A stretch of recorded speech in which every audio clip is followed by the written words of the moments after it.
चलिए जरा चलते हैं 14वीं सदी के दक्षिण भारत में। एक ऐसी जमीन जहां पुरानी ताकतें कमजोर पड़ रही थीं और एक नए दौर की शुरुआत हो रही थी। और इसी उथल-पुथल के बीच लगभग एक ही वक्त पर दो महाशक्तियों का जन्म हुआ, जिनकी किस्मत में एक दूसरे का दोस्त बनना नहीं बल्कि सबसे बड़ा दुश्मन बनना लिखा था।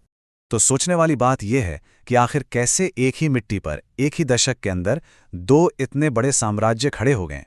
कैसे उनकी तकदीरें आपस में इस तरह उलझीं कि उन्होंने सदियों तक चलने वाली एक ऐसी कहानी लिख दी जो खून, कला और महत्वाकांक्षा से भरी थी। आइए आज इसी कहानी को परत दर परत खोलते हैं। ठीक है, तो चलिए कहानी की एकदम शुरुआत से शुरू करते हैं। ये समझने की कोशिश करते हैं कि ये दो ताकतें, विजयनगर और बहमनी, आखिर किन हालातों में और किस सोच के साथ पैदा हुईं। अब जरा इस स्लाइड को देखिए। ये सिर्फ तारीखें नहीं हैं, ये एक महागाथा की शुरुआत है। सिर्फ 11 साल का फासला। सोचिए, 1336 में हरिहर और बुक्का नाम के दो भाइयों ने हिंदू धर्म के पुनरुत्थान के सपने के साथ विजयनगर यानी जीत के शहर की नींव रखी। और इससे पहले कि उस शहर की दीवारें ठीक से मजबूत भी हो पाती, ठीक 11 साल बाद 1347 में अलाउद्दीन बहमन शाह ने दक्कन की पहली स्वतंत्र मुस्लिम सल्तनत बहमनी साम्राज्य की स्थापना कर दी। मतलब एक ही मंच पर दो बिल्कुल अलग विचारधारा वाले किरदारों की एंट्री हो चुकी थी और टकराव तो होना ही था।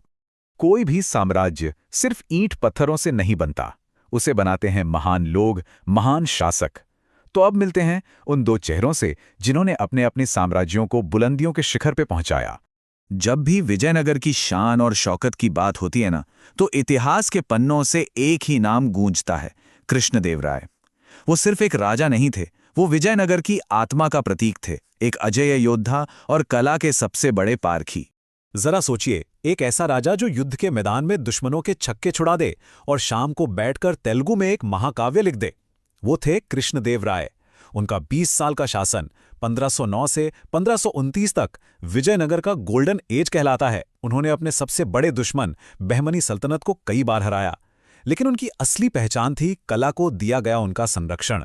उनके दरबार में अष्टदिग्गज थे, यानी तेलुगु साहित्य के 8 ऐसे चमकते सितारे जिनकी रोशनी आज भी कायम है। अब कहानी का रुख मोड़ते हैं बहमनी सल्तनत की तरफ। यहां कोई राजा नहीं बल्कि एक प्रधानमंत्री, एक वजीर था जो सल्तनत की असली ताकत बना। उनका नाम था महमूद गवां। वो पर्दे के पीछे के वो खिलाड़ी थे जिन्होंने अपनी बुद्धि और अपने सुधारों से बहमनी सल्तनत को एक फौलादी ढांचे में बदल दिया था। महमूद गवां एक जबरदस्त रिफॉर्मर थे, एक दूरदर्शी इंसान।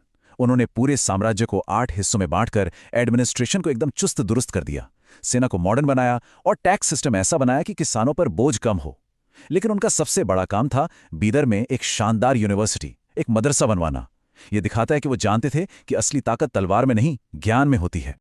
तो अब हमारे पास दो शक्तिशाली, वेल ऑर्गेनाइज साम्राज्य हैं जो एक दूसरे के पड़ोसी हैं। ऐसे में शांति की उम्मीद करना तो बेकार है। इनके बीच लगभग 200 साल तक लड़ाइयां चलीं। लेकिन आखिर ऐसी क्या चीज थी जिसके लिए ये दोनों एक दूसरे का खून बहाने को तैयार थे? इसका जवाब ना एक छोटे से भौगोलिक शब्द में छिपा है, दोआब। दो मतलब टू और आब मतलब पानी, यानी दो नदियों के बीच की जमीन। ये जमीन कुदरत का वरदान होती है, सोना उगलने वाली मिट्टी जो किसी भी राज्य की तिजोरी भर सकती है। और दक्कन की धरती पर वो बेशकीमती इलाका था, रायचूर दोआब। ये नाम सिर्फ एक जगह का नहीं बल्कि दो साम्राज्यों की कभी ना खत्म होने वाली दुश्मनी का प्रतीक बन गया। तो भाई, ये रायचूर दोआब इतना खास क्यों था? क्योंकि ये कृष्णा और तुंगभद्रा नदियों के बीच बसा दक्कन का सबसे उपजाऊ इलाका था। जिसके पास ये जमीन, उसके पास अनाज, पैसा और ताकत। ये सिर्फ खेती की जमीन नहीं थी, ये दक्कन पर राज करने की चाबी थी। और इसी चाबी के लिए दोनों साम्राज्यों ने पीढ़ियों तक एक दूसरे से जंग लड़ी। सदियों तक चलने वाली इस खींचतान का अंत एक ऐसे महायुद्ध में हुआ जिसने दक्षिण भारत का नक्शा और इतिहास हमेशा हमेशा के लिए बदलकर रख दिया। साल था 1565। इतिहास में कुछ तारीख हैं, सिर्फ नंबर नहीं होती, वो एक पूरे युग के अंत का ऐलान होती हैं। ये तारीख भी कुछ ऐसी ही थी। इस साल तालीकोटा के मैदान में दो सेनाएं आमने सामने थीं। एक तरफ था अकेला लेकिन गुरूर से खड़ा विजयनगर साम्राज्य, और दूसरी तरफ था एक गठबंधन, एक यूनियन उन सल्तनतों का जो कभी खुद बहमनी साम्राज्य का हिस्सा हुआ करती थीं। ये एक साम्राज्य और एक गठबंधन की नहीं, बल्कि एक शेर और कई भूखे भेड़ियों की लड़ाई जैसी थी। और उस दिन इतिहास ने एक बहुत दर्दनाक मोड़ लिया। गठबंधन की ताकत के आगे विजयनगर टिक नहीं पाया। जीत का शहर हार गया। ये सिर्फ एक मिलिट्री हार नहीं थी, ये एक पूरी सभ्यता पर हमला था। दुनिया के सबसे अमीर शहरों में से एक हम्पी को बेरहमी से लूटा और जला दिया गया, और उसकी सारी शान धूल में मिल गई। तालीकोटा के युद्ध ने विजयनगर की कमर तो तोड़ दी, लेकिन कहानी यहीं खत्म नहीं हुई। दोनों ही साम्राज्यों का पतन हुआ, पर उनके रास्ते और उनकी वजहें बहुत अलग थे। अब जरा किस्मत का खेल देखिए। बहमनी सल्तनत का पतन असल में बहुत पहले 1481 में ही शुरू हो गया था, जब दरबारियों ने साजिश करके महमूद गवां को मरवा दिया। उनके मरते ही सल्तनत की आत्मा मर गई और वो 5 छोटे छोटे टुकड़ों में बिखर गई। और यही वो 5 टुकड़े थे जिन्होंने बाद में एक साथ मिलकर 1565 में अपने पुराने दुश्मन विजयनगर को खत्म कर दिया। मतलब एक साम्राज्य अंदरूनी लड़ाई से बिखरा और दूसरे को बाहरी हमले ने तोड़ा। तो बहमनी साम्राज्य की राख से ये 5 नई सल्तनतें पैदा हुईं: बीजापुर, गोलकुंडा, अहमदनगर, बरार और बीदर। इन्होंने आगे चलकर दक्कन की राजनीति को एक नया मोड़ दिया और अपनी अलग कला और संस्कृति को जन्म दिया।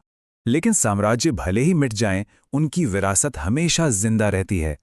आज भी जब हम हम्पी के खंडहरों में पत्थर के रथ को देखते हैं या बीदर में महमूद गवां के मदरसे की शानदार बनावट को निहारते हैं, तो हम महसूस कर सकते हैं कि ये 2 साम्राज्य आज भी अपनी कहानियां सुना रहे हैं।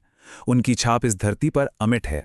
तो आखिर में ये कहानी हमें एक सवाल के साथ छोड़ जाती है: कैसे जमीन का एक टुकड़ा या सत्ता की चाह इंसानों को सदियों तक लड़ने पर मजबूर कर देती है। शायद विजयनगर और बहमनी की कहानी सिर्फ इतिहास नहीं है, बल्कि इंसानी फितरत का एक आईना है, जो आज भी उतना ही सच है जितना 600 साल पहले था।